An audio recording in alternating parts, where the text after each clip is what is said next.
Hi, this is Charles Borders de Alvera, and in this video we'll be covering troubleshooting and helpful tips to getting the most from old stock.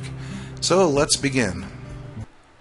Whenever you use old stock, you must take into account that it uses CMYK values.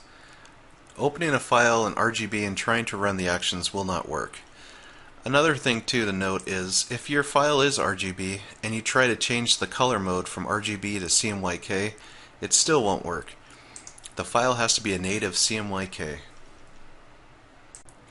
For old stock to run properly, your swatches need to be in the swatches panel, and also your graphic styles need to be in the graphic styles panel. Your actions will be retained every time you close and open Illustrator, but the swatches will not. So if you create a new file, the actions will still be in the actions panel. Now if you try to run the action, it's not going to work. If we come over to swatches, you'll see that the swatches aren't there. So if you've followed step 3 in the installation guide, all you'll have to do is come in here into old stock and then just go ahead and select all the swatches and then put it into your swatches panel, and do the same with the graphic styles.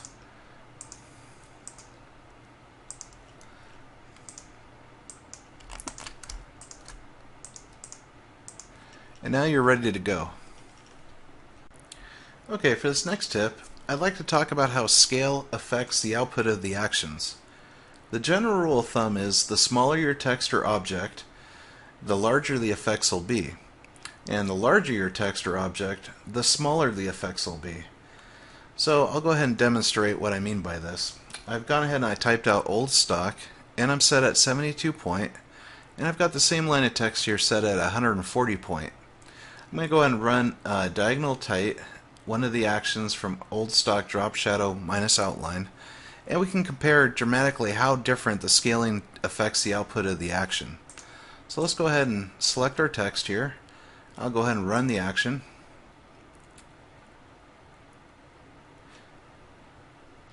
Okay, so I'm going to go ahead and ungroup this here, and I'm going to scale this up.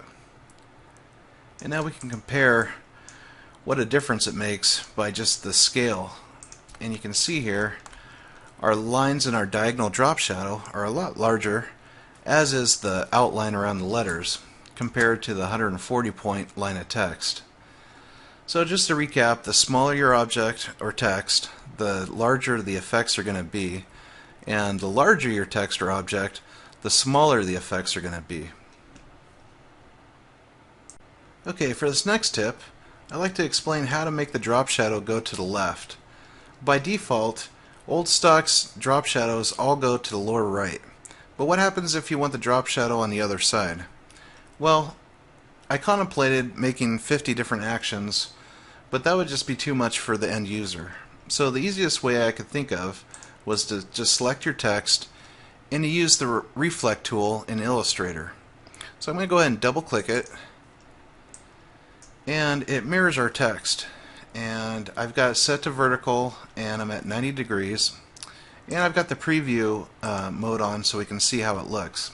I'm going to go ahead and hit OK, and again, using the selection tool, I've got my text selected.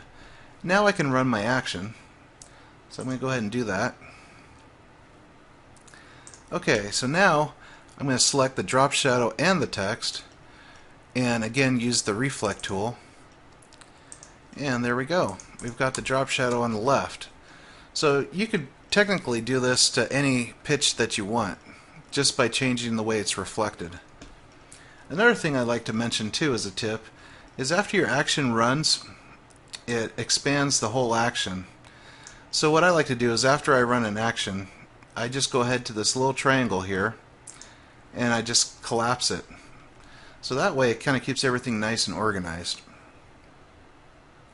Okay, for this next tip, I'd like to explain how to run multiple actions. So what we're going to do is we're going to create a drop shadow, and we're also going to apply an inset fill to the text. So let's go ahead and select our text, and we're using the selection tool. So I'm going to go ahead and select it, and I'm using old stock drop shadow minus outline medium, and I'm going to use the solid fill action. So I come down here and I press play in the Actions panel. Okay, so now we've got our drop shadow, and now we want to apply a fill to the letters. So what we have to do is select the text, and you can either go up here to edit, and we're going to cut it, or you can do a shortcut key, which is Control X, or on a Mac it would be Command X. So I'm going to go ahead and cut the text, and we're going to go ahead and go to the Layers panel, and I'm going to lock the drop shadow layer, and then I'm going to come down here to this little icon, and I'm going to create a new layer, and now we're going to paste the text in place. Now you can either paste it in place by choosing it in the edit window, or you can even choose paste in front. The important thing is we want to get it back to where it originally was created at. So let's go ahead and paste in front, and now we can run our second action. So I'm going to come down and I'm using old stock inset fill, and for this demonstration I'm going to use line fade inset bottom, and I'm going to go ahead and press play in the Actions panel. Now again, this dialog box comes up here and it says the object create outlines is not currently available. The reason why that's coming up is because we already created outlines when we ran our first action. So I'm just going to go ahead and click continue, and there we go. So now we've got two actions on the one line of text, and all you have to do after that is just unlock your drop shadow, and now you can go ahead and apply your colors. And if you wanted to apply another action to either the drop shadow or even the line fade here or the text, you just repeat the same process just by creating a new layer, but making sure that you always lock the previous layers. Okay, for this next tip here, we're going to talk about the half and half top action that's located in old stock fill. And we're also going to be using the inset highlight action from old stock inset fill. And this also showcases how to use multiple actions. So let's go ahead and create a drop shadow on our text. So I'm going to use old stock drop shadow minus outline medium, and I'm going to use the diagonal action. So I'm going to go ahead and press play in the Actions panel.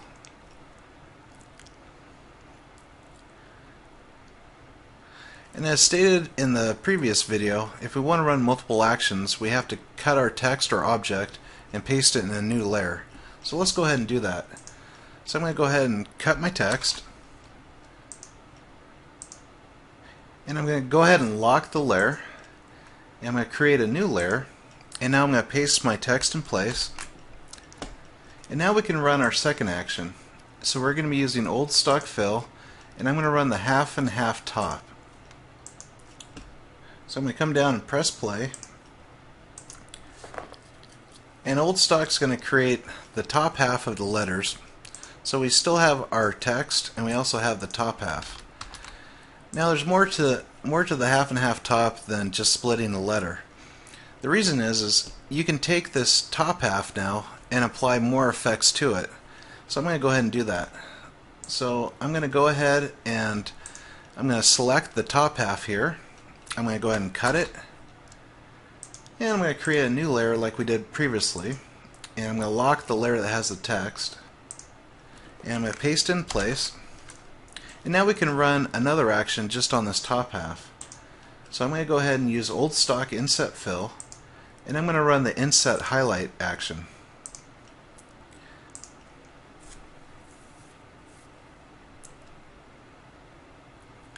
Okay, so now we can apply some colors to all this. So I'm going to go ahead and unlock all my layers, and I'm going to open up my swatch panel here. So I'm going to go ahead and select the drop shadow, and I'll give it a light tan color. And now I'm going to select my text, and I'll make it a dark brown. Now we can select the top half, and we're going to go ahead and give it a little bit lighter brown here. And now I can select the highlight, and I'll choose this light tan here. Okay, for this video we're going to be explaining what the expander action is that's included in old stock. So I'm going to go ahead and put a drop shadow on this K, and you'll notice that I only have one object here. I just have a single K. If you run any actions on a single object, you'll get a dialog box that says cannot ungroup. The reason being is there's only one object, but you just hit continue and it'll run perfectly fine. So let's go ahead and apply a solid fill to this K, and I'm going to go ahead and hit continue. And again, this is the dialog box I was talking about. The object ungroup is not currently available, and the reason being is there's only one group in here, so it can't ungroup. So that's fine, we'll just hit continue. And there we go. So now we've got our drop shadow. Now this is where the expander is going to come into play. I'm going to go ahead and select the drop shadow, and now I can apply any of the swatches from old stock. So in this case, I'm going to go ahead and apply horizontal lines to the drop shadow here. Now in a previous video we were talking about how scale affects the actions in old stock. So you can see the lines are pretty big right here. So if I take the K in the drop shadow and I enlarge it, you'll notice that the lines start to get tighter. The reason why I made the expander is if you're looking for an exact look for your lines on your drop shadow or any action that you run, you can use the scale to your advantage. So in this case, I'm going to get these lines just about where I want them. And remember, the smaller the object, the bigger the lines will be, and the larger, the smaller the effects will be. So in this case, I'm going to keep scaling it down just till I get the lines just about where I want them. Yeah, scale it up just a hair here. There we go. Now, I've got the drop shadow here, and I have a swatch applied to it. But if we go into preview mode, you'll see that there's no outlines. Well, this is a problem. If you're a type designer, you need those vector outlines.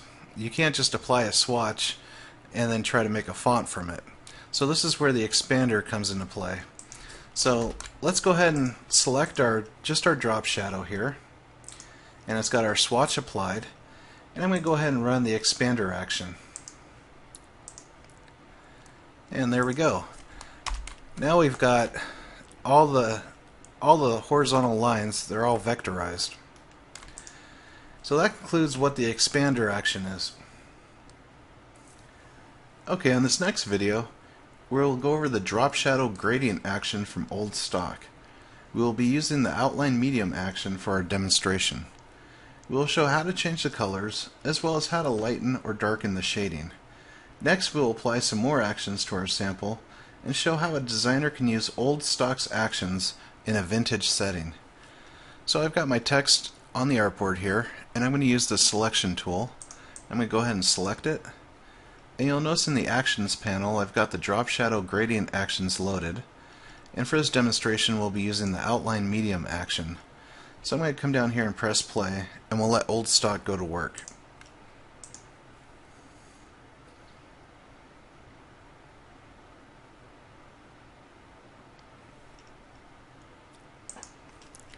Okay, so here's our finished product here. We've got, I'll zoom in on this, we've got a drop shadow with a shading on it, and we also have an outline, and we have our text. And if you want to change the color, you just simply select which object you want. So I'm going to go ahead and select the drop shadow here, and I'll come up to my swatches and I'll just give it a light blue color. So you can see we've got this nice shading. But what happens if you want to change the shading and lighten it up a bit?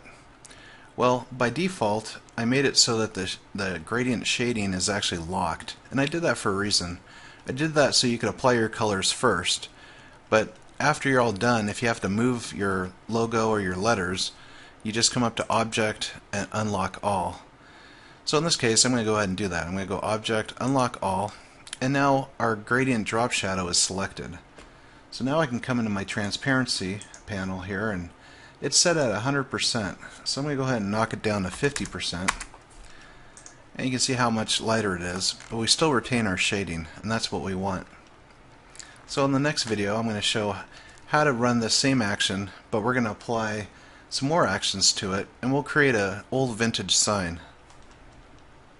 Okay, for this demonstration, we'll be making a vintage sign using multiple actions from old stock. So I've got drop shadow gradient action loaded in the actions panel, and I also have old stock inset fill and old stock fill. So let's go ahead and use the outline medium action, and I've got my text selected with the selection tool. I'm going to go ahead and press play, and we'll let old stock go to work here.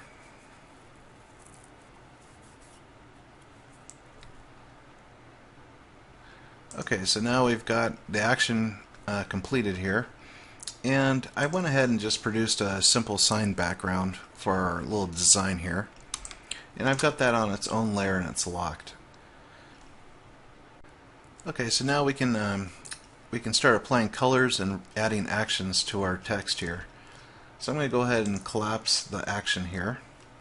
I'm going to select the drop shadow here, and I'm going to give it the same dark blue color as the background. And now I can come in and select the outline, and I'll give it a lighter blue color. And for the text, I'll give it a tan color. So now the next step is to create our actions on the different parts of our sign here. So I'm going to go ahead and select the drop shadow. I'm going to go ahead and copy it, and I'm going to create a new layer, and I just lock this layer because I don't want the actions to affect it. So I'm going to go ahead and create a new layer, and I'm going to paste in front, and now I'm going to switch over to old stock inset fill, and I'll use the diagonal action. So I'll go ahead and press play.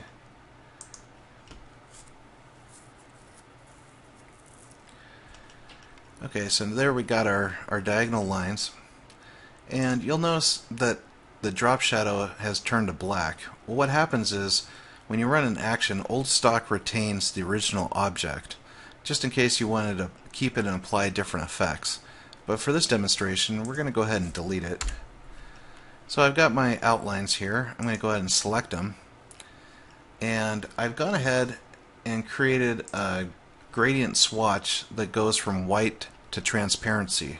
So I'm going to go ahead and select that, and I'll show you how that looks here. I've got the white set to 100%, and for the black I've got it set to 0.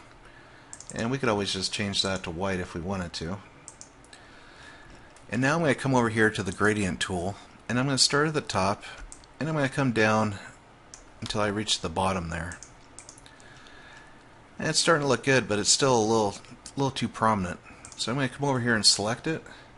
I'm going to go into the transparency, and I'm going to knock it down to 25%. Okay, so now we've got our diagonal lines for our drop shadow. Let's go back now, and we're going to add a drop shadow to the text here, and we'll also add a line fade to the bottom of it. So let me come over here. I'm going to lock this layer, and I'm going to unlock the layer that has the text and the drop shadows. So I'm going to go ahead and select this text here, and I'm going to give it a drop shadow. So I'll change the values here to 1, 1, and 1. I'll say OK. And that just gives it a little bit of a pop. So now I'm going to go ahead and select my text, and I'm going to copy it, and I'm going to create a new layer, and I'm going to paste in place the letters. And then now we can go ahead and switch to our other action, which is in old stock fill, and I'm going to be using the line fade bottom here. So I'm going to go ahead and press play.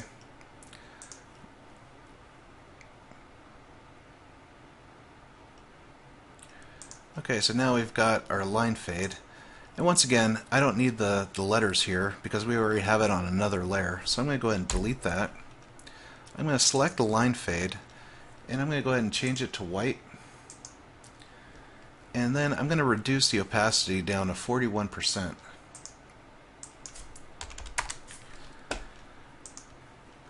Okay, so now it's starting to come together. The other thing we want to do is I'm going to add a highlight to the letters. So I'm going to go back to my layer here, select the letters themselves, I'm going to copy it, and I'm going to create another layer, and I'll just drag that up to the top. And I'm going to paste in place the letters, and now I'm going to run the highlight here. So I'm going to be using old stock fill for that, and I'll just select the highlight, and I'll press play.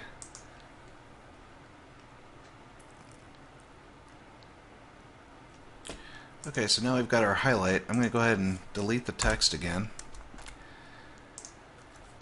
And we're going to change this to white.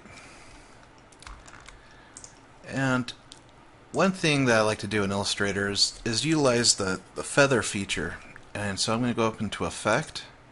I'm going to go Stylize, and then I'm going to use the feather action here. And I've got it set to 1 point. So I'll say OK on that. And now I'm going to go ahead and drop down the transparency. So I'll give it about 79%. And now we can come back into our bottom layer here that has our drop shadow. I'm going to go ahead and lock everything else. And I'm going to give this a drop shadow. So I'll go Stylize, Drop Shadow. And for this I'm going to give it a 3, a 3, and a 4. I'll say OK. And there we go. We've got our finished product using Old Stock's actions. Thanks for watching. I hope you enjoy Old Stock.